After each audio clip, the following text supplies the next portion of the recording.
बिना सुजी रे आज आम एक नुआ प्रकार उपमा बनै नेबा। सुजीर उपमार स्वाद रु कौन सी गुण भी यही उपमा कम हेबनी। यही उपमा को बनै नेबा पई प्रथमे गोटे पात्र रे आम गोटाए गिना नै नबा बुट डाली 2 गिना अरुआ चाउल को दे भल भाव रे धुई आकु बतुरिया पई छाड़ी देबा 2 घंटा पई। 2 घंटा परे चाउल एवं बुट डाली हमर बहुत बढ़िया से बतुरी गला परे चाउल बुट डाली रु पानी को छाणी नै मिक्सी जार रे सबुतक को दे दबा।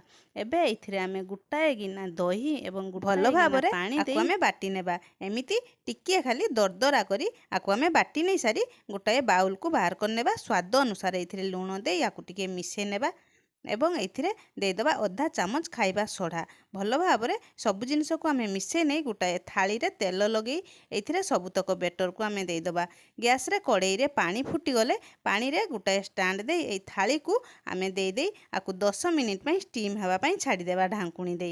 10 मिनिट परे हमर ए पिठाटी भल भाव रे हेई जाईची। एमती टिके काठी लगेकी देखिबा आदौ भी लागुनी काठी रे। एबे आकु ठंडा करी थाली रु बाहर करी एमती आकु भांगी नेबा।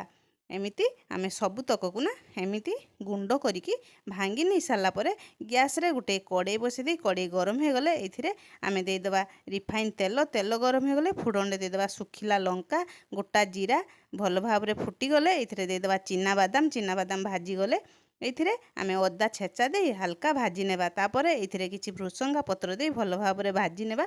भाजी नै सारी एथिरे दे देबा कटा हिथिबा गाजर कटा हिथिबा आलू कटा हिथिबा बीन्स स्वाद अनुसार लूण एवं एथिरे हलदी गुंड दे भल भाव रे आकु आमे भाजी नेबा। एमिति आकु आमे भल भाव रे मिसे नै आकु ढांकुणी दे आकु भल भाव रे भाजी नेबा। एबे भल भाव रे भाजी हे गला परे एबे एथिरे चिरा हिथिबा कंचा लंका दे देबा। भल भाव रे मिसे नै सारी जे आमे रखिथिले पिठा टिकु गुंड करिकी एमिति उपमा भली आकु सबुतक आमे एथिरे दे देबा। 2 रु 3 चामच दे देबा चीनी। भल भाव रे आकु आमे 5 मिनिट पई लो फ्लेम रे भल भाव रे एमिति भाजी नेबा। भाजी हे साला परे प्लेट रे सर्व करिबा। गरमा गरम एमिति बिना सुजी रे टेस्टी उपमा निजे खांतु परिवार रो समस्तंकु खुआंतु। वीडियोटी केमिति लागिला निश्चय मते कमेंट रे जणांतु। रहउची नमस्कार। जय माता रानी।